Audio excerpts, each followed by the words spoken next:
Welcome to the St. Louis Writers Group and the Scripteasers group from San Diego. This is exciting to have a joint meeting, and we look forward to hearing three plays this evening, two from San Diego and one from St. Louis. And our next play is Niceties by Jean Seager. And who is going to be the narrator for that? Susan again? Okay, turn your microphones and cameras off. Niceties by Jean Seager. Cast of characters: Tina, in her mid-30s, a young urban professional, read by Linda Corellis. Sammy, Tina's husband, in his mid-30s, also a young urban professional, read by Sammy Corellis. The setting is a well-appointed Los Angeles apartment. The time is March 2020. At Rise, Tina and Sammy sit on a couch. Scene 1. Did you get the test results? Not yet. I think the doctor said she'd call me tonight. You think the doctor said? Weren't you listening? That's just so typical. Something really important to me like test results, and you don't even pay attention. At least I went to get tested. Those tests aren't easy to come by. I had to pull a lot of strings. Well, you wouldn't have had to pull those strings if you hadn't had dinner with that floozy Connie, especially when you knew she had a cough. How was I to know she had the virus? It was a business dinner. We talked about marketing strategy. You didn't get home till 2 a.m. I told you I was playing pool. I've got to let off a little steam every now and then. You understand that, don't you? He sidles up to her, tries to embrace her, but she moves away. I'll bet you and Connie had one hell of a time together. It was business. I don't believe you, Sammy. Believe what you want, but this works both ways. Remember what happened last Wednesday? No? Of course not. It's one of those things you blow off. Well, tell me. I shouldn't have to tell you. If you cared about me, you'd remember. You're impossible. You blame me for stuff I don't even know I've done, and then you won't tell me what it is. You're calling me impossible when you're the one who doesn't trust me to have an innocent business dinner with someone from my office?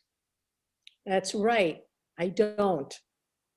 That so-called dinner with Connie is the last in a long line of transgressions.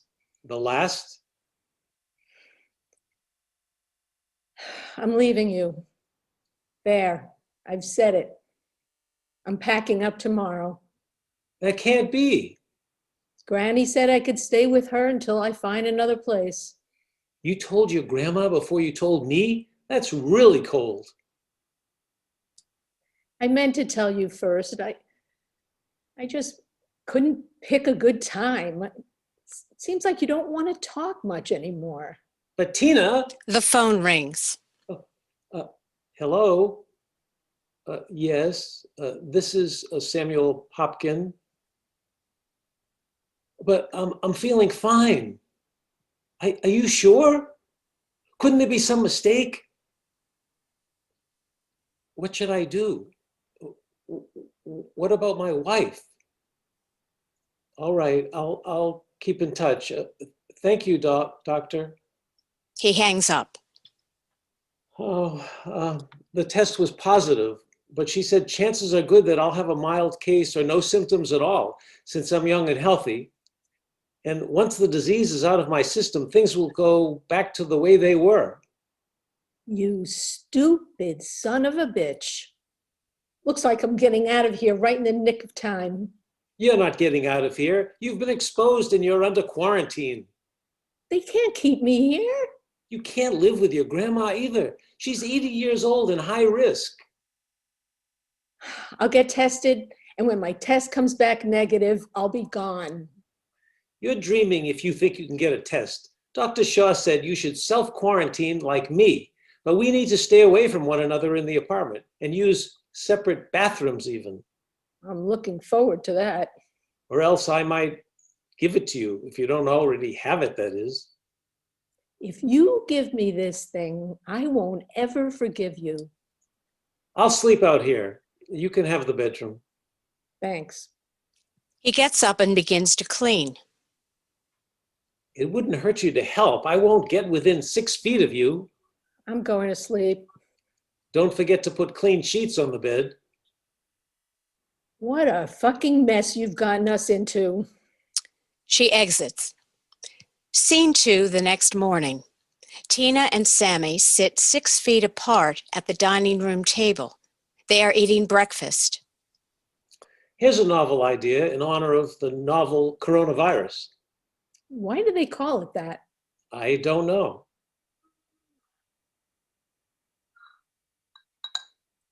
Why did you bring it up if you don't know? That's just so annoying. Look it up if you're interested. Do you want to know what my novel idea is? Tina eats silently. It's simple. Let's be nice to one another. We've got to be tougher and not see anyone else for 14 more days. 13. 13 days. We might as well be pleasant, even though we don't want to be. Like this. Good morning, Tina. Did you sleep well? No, I did not. I spent too much time thinking about being cooped up with you. You're not making this easy. I don't intend to. We're going to come out of this one way or another. Now, it's your turn to say good morning to me and ask me how I slept. Tina pushes her plate away, walks into the living room, keeping her 6 feet from Sammy. Good morning, Sammy. How did you sleep? I slept well, thank you. The sofa is super comfortable. I'm glad you insisted that we got the expensive one. There's nothing like a good night's sleep, and the night is so quiet now, don't you think? I'll clear off your plate. He takes her plate into the kitchen, hums as he puts it in the dishwasher. He comes back in the room with a hat made out of a newspaper, does a little dance, and the newspaper falls off. What in heaven's name? I used to be a better dancer. That's one reason you married me. I wish I held out for a good dancer and a nice guy. All I'm asking is that you pretend you like me for 13 more days. So we can get through this in a civilized manner, not tear each other apart. Pretend, huh? Good morning, Sammy. How did you sleep? I slept well, thank you for asking. The couch is super comfortable. I'm glad I insisted we get the expensive one. It's so quiet at night, don't you think? And peaceful too, without the traffic noise. Well, thanks for agreeing with me. You're welcome. Scene 3, 13 days later. Tina and Sammy sit 6 feet apart next to each other. No, they sit 6 feet apart on the couch. We made it, Sammy. A whole 2 weeks without an argument.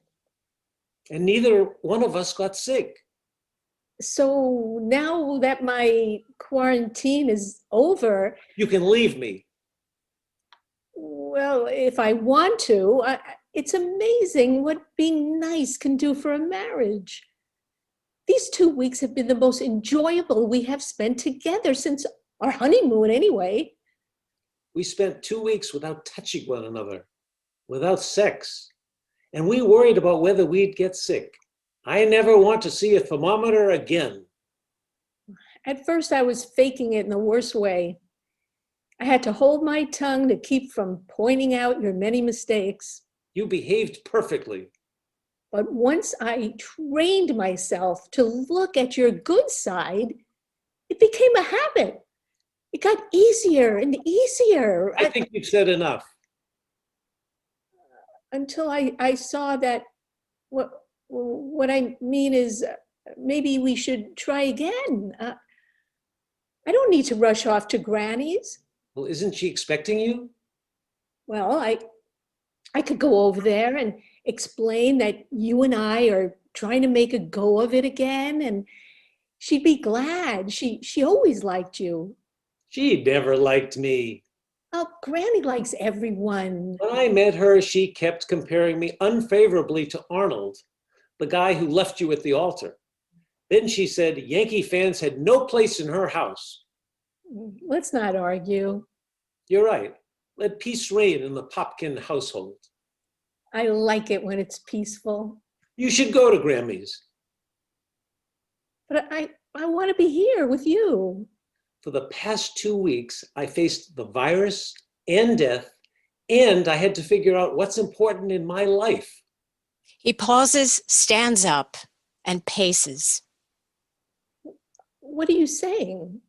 I've been scrutinizing you. It's probably unfair, but it's what I've been doing. And it hit me that you're not the one for me anymore. Remember how you always complained that I never paid enough attention to you?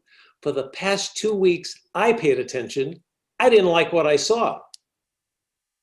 You can't pull this on me. Not now, after 4 years of marriage and 2 glorious weeks in quarantine.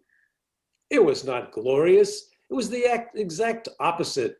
And now I'm not trying to pull anything on you, just being honest. He sits back down. When you tell me about your sister's dog or your dad's latest girlfriend or whatever else you talk about, I have a hard time being interested.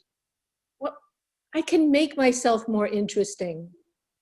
Read books and take some classes.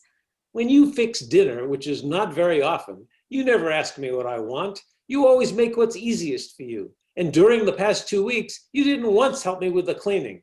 I felt like I was your servant, and an unappreciated one at that.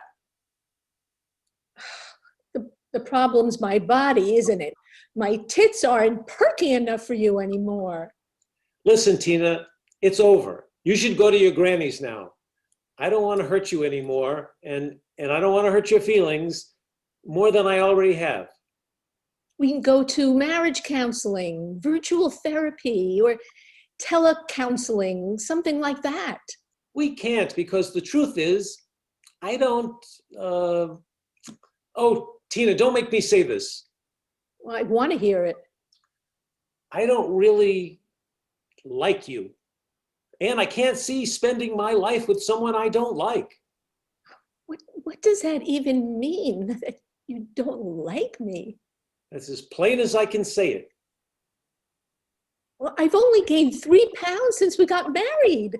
She stands and prays for him in a sexual manner.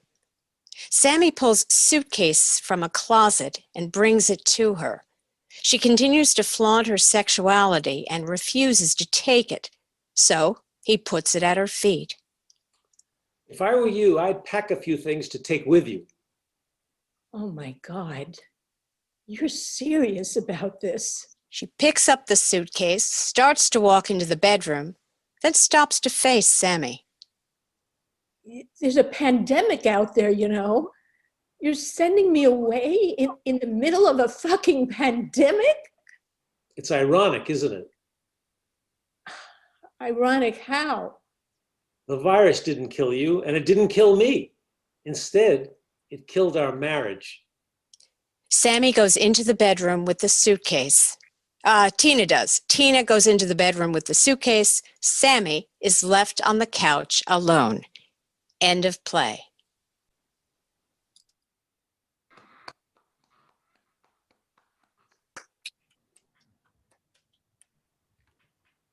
Okay, so we'll come to the discussion again, and remember, everybody can jump in, even if we can't see you, certainly if I don't call on you. Off the top of your head, what words come to mind? 1, 2, 3 words. Some ways, role reversal. Okay.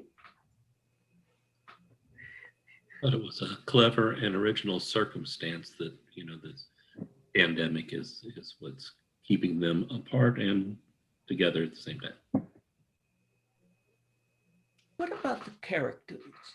Are they clearly defined? Is there contrast between them?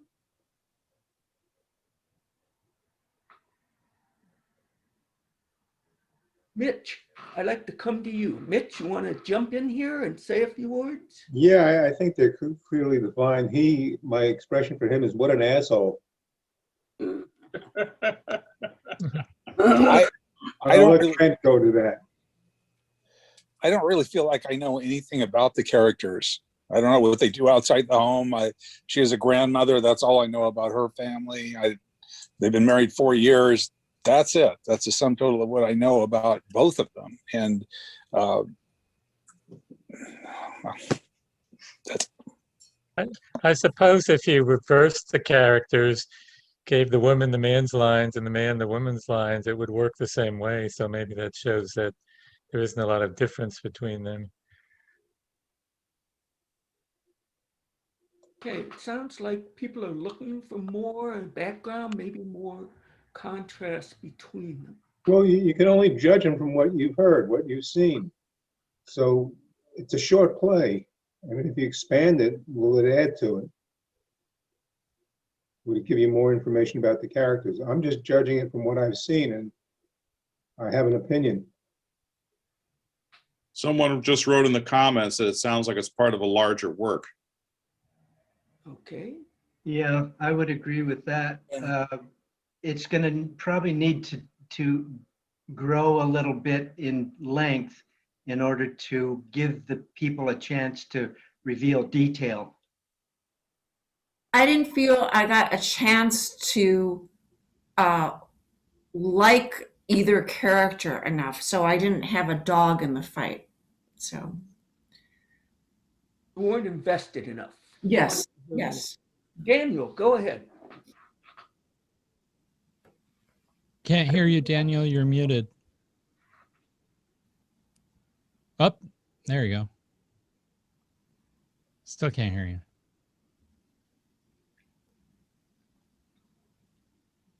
Shoot. Daniel, are you unplugged or do you have a slider down? He's checking. You can send us your comments. I think Donna has something that she wants to say, though, in the meantime. Daniel, do you have headphones plugged in by any chance?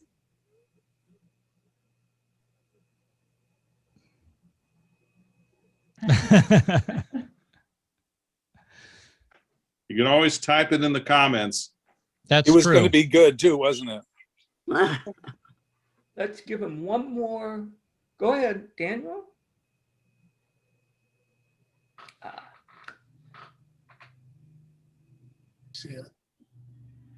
No. Can't hear you. All right. That's okay. All right. Sad. Do it on chat. Donna, I think it worked as kind of a comedy in the beginning. It was like, is it men are from Mars and women are from Venus? Something like that. It really started to develop in that area when they were both alone there in the quarantine. But then the tone got kind of somber at the end. I would like to have seen one more switchback, one more sort of funny take there at the end, and it might have worked as a short play, just as kind of a comedy. Okay, what about the dialogue? How does it grow logically? Does it come out? Does it sound like people talking? I had a problem with all of the dialogue. All of the dialogue seemed to be what should be subtext. All of the argumentation, all of their dislike of one another, his observation of her during the 2 weeks, all of that should be going on while they're pretending something else. So the first scene, I would get rid of the first scene entirely. All it does is set up the premise, which is pretty clearly explicated in the second scene. A couple of nods to you spent time with her and got the disease, that would be enough. But it's the characters saying the story rather than the story unfolding. Yeah, I would agree with Grant there. I felt that there was too much explanation, or where it should be subtext. I agree. Okay. I have something. Yeah, I would say it seems like the dialogue is also taking the place of what could be action. So what I was sort of thinking when we were talking about the characters is that they both speak in the same way, and neither like it's just a useful tool if they could speak in their own language, but also act in their own ways that continue to make them different from each other, but they don't really take any action. It's just a conversation, you know. It doesn't feel to me like it's going to be that different listening to it here over Zoom as when I'm watching it unfold on stage, because there's nothing physical really happening aside from her leaving to get the suitcase or whatever. So I would love to see some of the dialogue sort of mine it for their objectives and see if you can show that through action so that you can use subtext instead of just saying things. But I would love to see them do things physically or see them try to get what they want in a way that's not straightforward. That makes Yeah. sense, Bryn. Bryn, I'd do the same. I think, even things like just preparing dinner and having the conversation over things like that. I mean, you don't have to show them through the action what they're talking about. In fact, I'd rather see something that's not related to what they're doing or what they're talking about. Just showing what that life is like in isolation a little bit too, because that's really important, and you can stage that. I mean, 6 feet of separation, you got to do things differently. You're going to be wiping down surfaces. You're going to be doing a lot of things. And I think there's a lot of opportunity here that we're not seeing in the script right now that I think could make it stronger. There's Janet Tiger on the chat. I guess she doesn't have sound. It's in with that. It said it skipped over the 13 days together. She wanted to know what happened that one character thought it went well and the other didn't. Also, how did they meet? What happened in these 4 years that made the situation happen? Does anybody disagree? I see a lot of people nodding their heads, but maybe there's some people who disagree with what's being said. Anybody want to jump in with another perspective? Okay. Susan, go ahead. Yeah, I agree with what Janet just wrote in the chat, which is we don't have any real background as to why. Well, I mean, there's the mention of Sammy being out late, and she claims he's with this person, Connie. So there's a hint at maybe his being unfaithful to her. That really doesn't go anywhere. It's just dropped, and so that is presumably her beef with him.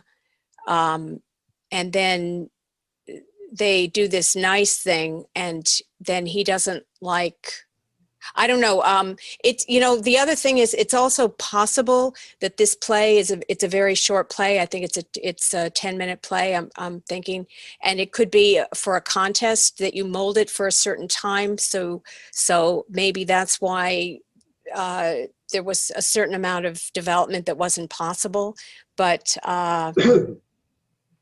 yeah, I do feel like something needs to be more fleshed out here. It seems a little bit too on the surface. I don't know. Something is missing. Yeah. I'd like to repeat what Bryn suggested, is to mine the dialogue for objectives. If each of them have an objective, and maybe one is a little heavier towards being a protagonist, then it'll start giving form and a little more shape instead of just telling the audience what's going on. Okay. I'm also wondering Go ahead, Rita. I'm wondering if their dynamic could be a little crazier. It occurred to me, like, what if they're both kind of drama queens and they're always threatening to leave each other or moving out and in all the time, and the quarantine thwarts their usual dynamic and they're forced to actually face their own arguments and intimacies, etc. I think it might both heighten the comedy and the result if you knew that they kind of do this crazy thing all the time? I've known plenty of couples who do this. Go It's ahead, like Donna. the and then odd couple. Yeah. Well, mine goes along with what she just said, that if you had a stronger theme there, like you might need more time to develop it, but like people are so busy, well, obviously they don't spend enough time together, and all of a sudden he finds out he doesn't really like her. You know, they're kind of doing marriage, but where's the friendship? Maybe they've only been married 4 years. Maybe there wasn't a lot of friendship to begin with. You know, that happens with people. Again, this is All a of a sudden they 10-minute find play. out what they're really like. It's a 10-minute play, and you're wanting to get a lot in there. Also, it's a virtual reading. So you throw a director in there and have it live on stage, and a lot of these things can be answered and filled out. You're not filling it out. You're not able to fill it out, so you're guessing. But I think it was well done, and it struck a chord, at least with me. It struck a chord. I have an opinion about the characters. Yes, you can go on and on. It can be a 90-minute movie. I mean, it's going to be different. It won't be the same thing, but judge it as a 10-minute play, needs a director, and you got something good. I agree. I don't need a lot of backstory in everything. I don't need their whole life story. It's not important in the setting of the play. What's important is what's happening now. We're dealing with them in that moment, and that's what we have to really. And I think that's where I think that's where the dialogue is not quite supporting that enough right now. And I think that it's tightening some of that and doing more with action. And I'd like to see, as Janet mentioned, a little bit of that time, because we kind of jump from beginning to end. We don't see the middle. Right. I think there needs to be just a little bit of middle time to kind of establish what that routine was. And but I do like the twist at the end, the fact that there is a role reversal, and the fact that, you know, she was ready to leave him in the beginning and now he's ready to call it quits. And I mean, there is a lot of truth to life right now that this is happening to a lot of marriages right now. There are a lot of marriages ending because of COVID, because people are, you know, they're finding they can't really live with each other, you know. You know, That's a number happening. of people kind of alluded to this. So let's move into the conflict. We talk about the conflict being the basic building block. What do you think about this conflict? Does this ring true? Do we need more, less? Sure, go ahead, Rob. Well, going back to what Susan was talking about at the beginning of the play, I thought that initial conflict where, you know, the supposed liaison between Sammy and Connie, but it wasn't really established, and I didn't think it was reacted to very strongly either. You know, she accuses him of having an affair, and he's kind of like, well, I was just out playing pool, and then she says, well, I'm leaving, but it sounds like she was ready to leave before any of that happened anyway. It just seems to me that more conflict, or a stronger conflict at the beginning, could heighten the conflict throughout the rest of the play. Okay.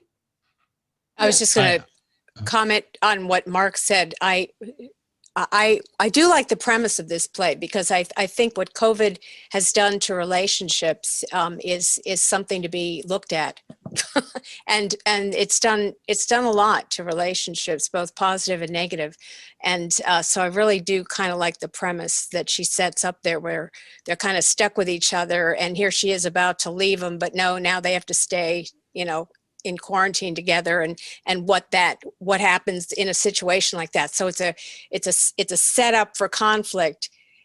Is there going to be conflict? Hopefully, yes, there is. And maybe there needs to be more at stake, or maybe it's too light a comedy to get too heavy. It could go either way.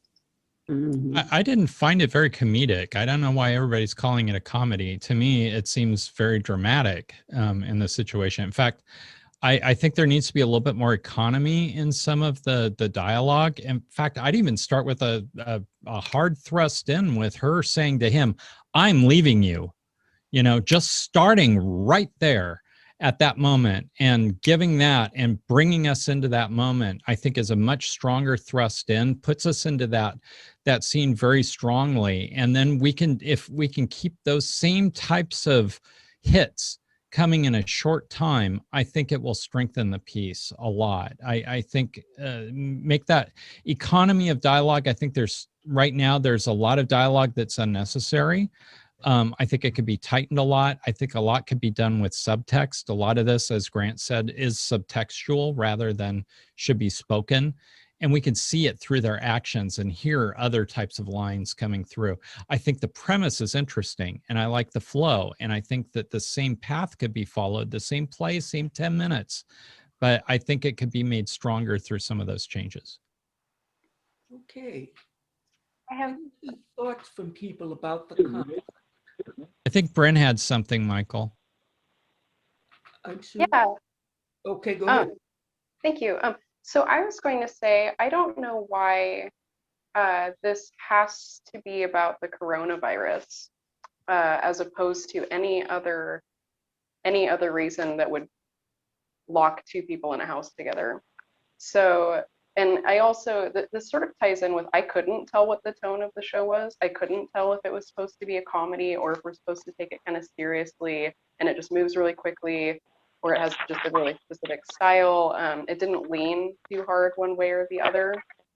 But if you, I don't know, it read to me like something, they could just be a married couple stuck in an elevator and, you know, they have to wait for each other for a couple of hours and try to be nice. And then it almost could have the exact same outcome.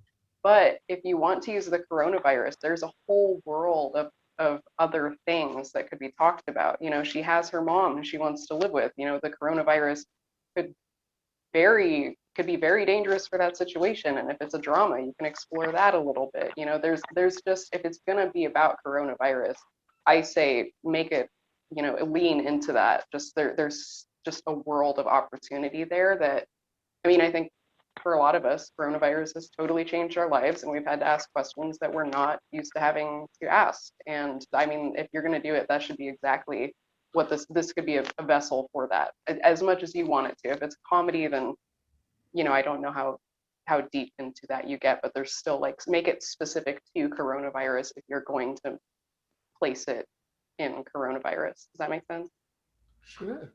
Michael, there's a couple comments I want to draw interest to. Carm said, it made me grateful to be single through all this. So I've heard that from other people too. And Lisa Balderston said an interesting insight into how couples are likely relating or not relating to each other in a COVID world.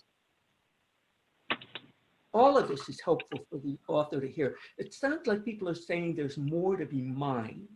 So what about bringing us all together here tonight? What do you think the author's premise is? What do you think Jean is trying to tell us?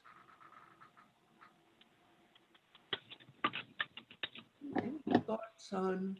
That if you're forced to live with somebody and you have no other outlet, that, yeah, it shows up all the different things that just don't mesh together. Find the resolution satisfying. You know, we sat through this. At the end of it, were you satisfied? Did you want to know more? A couple people thought that this was part of a bigger play. What do you think? I didn't think it was too satisfying of an ending. I thought something maybe with a twist on it would have been possible, or I don't know. It wasn't even really emotionally satisfying. Okay. Sorry. Yeah, I thought the play had a beginning and an end, but it was missing a middle section because you wanted to know what happened during that time where they were actually quarantining that led to this dramatic change at the end. But that whole middle section was missing. So you just kind of like, you're left with that, what happened to, you know, to cause that dramatic ending. Yeah, and when it's that way, the audience is going to feel like this is more of a morality play, and it's like kind of a shorthand for saying you should be nice to each other, but when you get free, then run. Okay, yeah, Donna. I had something right along that same line. And he started out by being of a not such great marriageable material. You know, he stays out half the night with his coworker.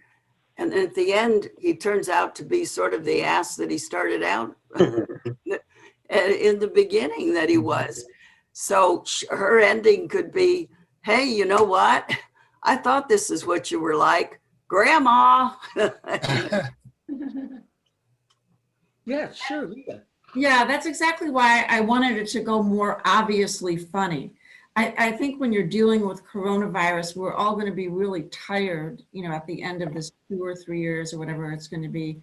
And I really wanted it to play almost like madcap rom-com, you know, like you're leaving, you just left me last week, you know, and so that you're thrown off like, okay, that's their dynamic. They're always leaving each other or something like that. Something that could be concluded in 10 minutes and some, yes, you're learning something from it, but at the same time, it fits into sort of like a funny take on what intimacy or threatening to leave each other would be like. Okay, Mitch, and then Yeah. Brad, did you Change the way the lines are delivered, and you can turn it into a real comedy. It's Yeah. just how things are said. You get a director, as always, they have the influence. You can change the lines. I don't mean the words, but how they're delivered, and change the subtext and all that. You can make it farcical even. And I could see this done as a real sketch comedy. Brad, did you have your hand up? Oh, Okay, all right. I'm Anybody- scratching. Go ahead, Mark, sure. After having watched WandaVision a lot lately, I can see with sort of a farce thing, taking this back to old sitcom, you know, black and white, Yeah, you know, Yeah. do something along that line. You could, it would make it a very different piece than it is now, but that's a directorial choice. I mean, you Yes. wouldn't have to change the lines Right. to make that necessarily work. But I still think, I still think this is a piece that I'm missing something from. I still feel like I'm missing some pieces that I don't have that I would like to have, and I think it could still be done in 10 minutes or whatever. Donna, did you have your hand I up? was going to say, when I don't mean to write the play here, but I can't resist. A little like the Jackie Gleason show at the end, you know, Grandma, I'm on my way. And then he could say, yeah, once again, you know, to You're the add, greatest. just make those kind of, I'm going to write a comedy. That'll do it. I go, to the moon, Alice. Or it could be in Roseanne type of setting. It could be, you could spin it either way. I mean, you can make the female be more of the protagonist than the male character. You can, or the more of the hero character. You can really, I think, in fact, in some ways, I think she kind of is, and kind of the victim here in some of the circumstances with what's going on. She was victimized in the beginning. She's being victimized at the end. You know, it's kind of crappy. This guy sucks. You know, get out of there. You're going to be happier. With all the criticism, we went from criticizing a 10-minute play to now we have a weekly sitcom for a half hour. and it can work. I mean, obviously, the characters have to be flushed out more for a sitcom, but I could see it as a sitcom if the writer has the material, and it goes up and back, and maybe that's their thing. They're angry with each other, and it switches. Yes, no, and you know, yin and Okay, yang. I have a serious question for everybody here. Has anyone had to deal with quarantine and someone in their household COVID positive and have to deal with that situation or not? Let's leave that to the author to address at the end, because I don't want to get. Well, no, Michael, I disagree. I think it's important to understand that, because I think that's what the author has as a premise here. This is why I'm asking this. Because I think that there is something to this, because I do know people who have gone through this type of situation, and it is very specific. And there are very different things and challenges that you have when you have a potentially deadly disease in your household, and you have to isolate yourself from your partner within the same confines of your home. 6 feet distance, you have to keep things separately sterile. People make it through, and sometimes the partner never gets it. You know, having lived through AIDS and other types of stuff in the past, and other types of pandemics, you could call it, in that too. There are specific challenges that are a little bit different, and that's why I brought that up. So I know what you're saying, and we should hear from the author too on that. But I thought it was important to address that. If you know, where are we at, you know, as an audience seeing this? Because I think if anybody had that perspective, I would have liked to have heard from them living that perspective. I only know from people who have lived that are in my life, that have gone through this type of situation, but not anybody. I haven't lived it here, and I thought it would be interesting to hear that perspective. Me and my wife actually had a family emergency, had to leave for her brother's house, was gone for a week and came back. We had to stay away from each other. I was only like one shot waiting to get the other shot. And I was supposed to stay away from anybody that might have come in contact. So yeah, I've done that. It's kind of awkward. It is. I mean, that's the whole point of this, is I think, and I don't think we're seeing that in this play as much. And I think if we brought some of that awkwardness in, it could help a lot. There's a few things on comments too, Michael. Do you see those? Do you want to address those? If somebody else wants to bring them up, I'm looking at the screen. Okay, sure, I can do that. There is, but Suska said that dialogue didn't emotionally say enough for her. Dia said she's interested in knowing why the selected young age of the couple and their marriage. And I think that was pretty much most of the comments. There's an earlier one from Janet, if you want to read it. There we go. I missed that one. It was scrolled off. It has a chance to be more ping pong. I felt the wife went overboard wanting to stay with him at the end. And then when he says no, my impression was that she would have argued in a very different way. So that's a very interesting point. What about the marketability? Lots of people had suggestions. You know, before this play is Irene, any idea where you used it or what you did with it? No. Janet, your mic is live. Oh, it is live? I thought I had the mute on. Yeah, we actually hear you now, Jan. You're talking to Irene. Speak up. I think the intensity of this discussion is a reflection that this is a very wonderful idea. We're all thinking about things along this line, and the fact that it's got this reversal ending is really clever.